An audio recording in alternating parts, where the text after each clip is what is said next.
Agora a gente muda de assunto para falar que o ministro do Supremo Tribunal Federal, André Mendonça, recebeu um pedido da Polícia Federal para prorrogar o prazo de investigação da Operação Sem Desconto, que apura fraudes no INSS.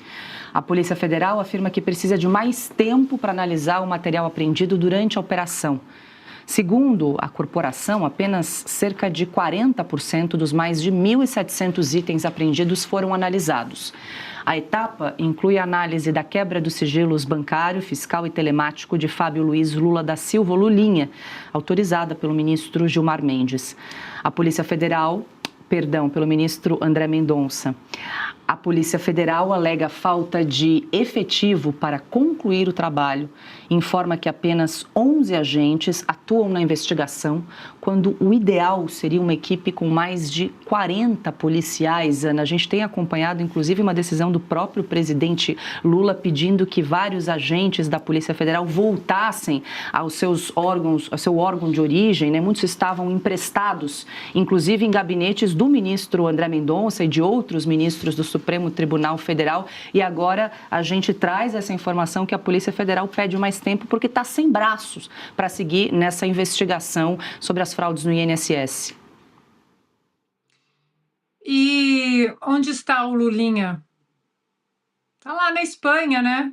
Até agora, aquela celeridade toda que havia antes para investigações sobre baleia, cartão de vacina, filhos do presidente Bolsonaro, parentes, primos distantes, 24 horas para isso, 72 horas para aquilo.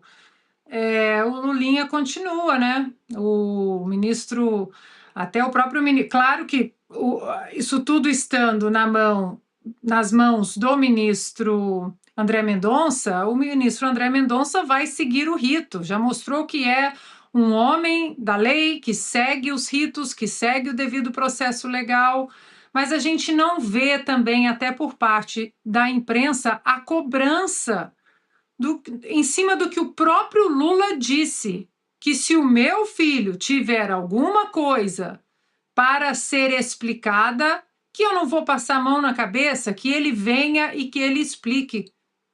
Cadê o seu filho, presidente Lula? Não apareceu, continua escondido, lá na Espanha.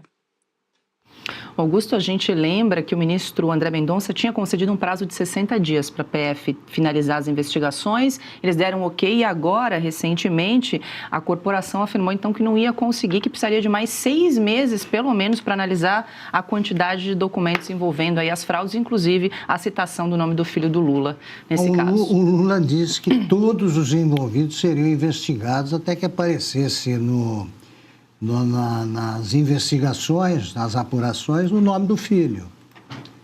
Já tinha o irmão.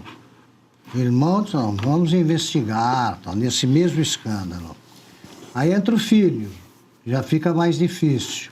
O filho está na Espanha, o irmão não aparece nas investigações. O fato é que o governo está fazendo tudo para que o caso não seja desvendado inteiramente. Roubaram aposentados. A quadrilha, chefiada pelo careca do INSS, inclui o filho e o irmão do presidente da República. E ele não quer que a coisa ande. Agora, para uma investigação dessa, você designar 11 policiais é uma ofensa à inteligência do país. Piotr, nesse caso a gente lembra que houve uma troca do delegado responsável pela investigação recentemente.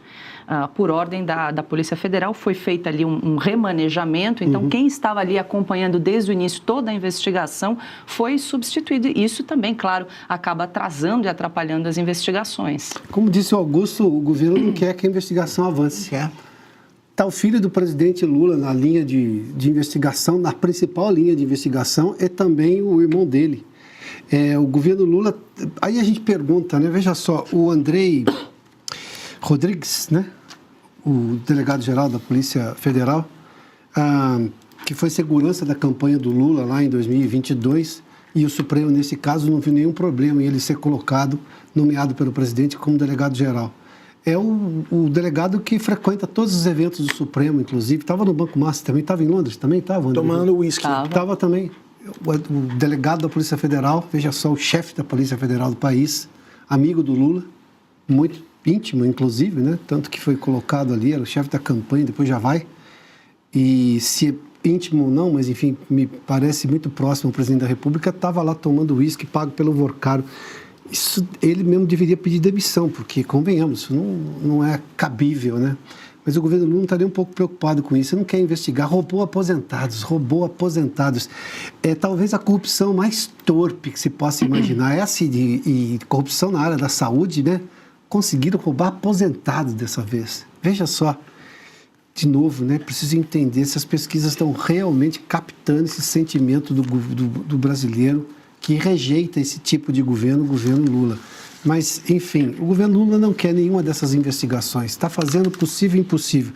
Agora, caberá, obviamente, a esse grupo menor do que deveria ser, de delegados e agentes da Polícia Federal, continuar esse trabalho hercúleo e também, neste caso, acho que também o ministro André Mendonça poderia começar a levantar sigilo de algumas investigações, porque se já tem 40%, é uma boa parte dali já pode ser levantado sigilo para a gente saber quem é quem nesse escândalo que roubava aposentados e que teve um salto exponencial no governo Lula, justamente com associações aí ligadas ao PT. É incrível como põe a mão em tudo, né? Pois é, Cauti, essa informação ela vem na esteira da decisão que nós trouxemos recentemente do presidente Lula pedindo de volta os delegados que estavam lotados em outros órgãos, inclusive delegados que estavam no gabinete do ministro André Mendonça. A justificativa do governo é que eles precisavam desses profissionais para combater o crime organizado. Mas o que a gente está vendo parece uma tentativa de enfraquecer as investigações. Luciana, mais organizado do que esse crime, que é uma máfia familiar, com irmão e filho envolvido, eu não sei o que é. É claro que eles estão tentando atrapalhar as investigações para torcer que isso acabe sendo postergado para após as eleições, porque imagina só se alguém for preso durante o período eleitoral, algum parente do Lula tomar algum tipo de prisão, limitação de liberdade por causa da roubalheira no INSS. Então estão tentando jogar tudo para as calendas gregas, torcendo que se torne pizza para que não atrapalhe, né, o período eleitoral. Mas o escândalo do INSS não vai ser esquecido pelos brasileiros, pelos eleitores, especialmente por os mais lesados, que são aposentados e pensionistas mais pobres, que eram até então os eleitores cativos do PT. A gente mostrou, né, que na cidade do Piauí, onde o PT obteve mais votos em 22, foram as mais roubadas, os aposentados daquelas regiões foram os mais roubados. Então, esse escândalo não será esquecido. A pergunta que fica é: o Supremo vai nos deixar falar sobre o que aconteceu no verão passado ou seremos censurados como fomos em 2022, quando relembramos que Lula tinha roubado os brasileiros nas eleições, nas gestões passadas? Essa é a pergunta que fica. Poderíamos falar do caso do INSS durante a campanha eleitoral ou a Carmen Lúcia vai dizer: não, estamos censurando só para essa vez, mesmo sabendo que é errado? Bom, só se eles considerarem crime dizer a verdade e denunciar ladrões, né?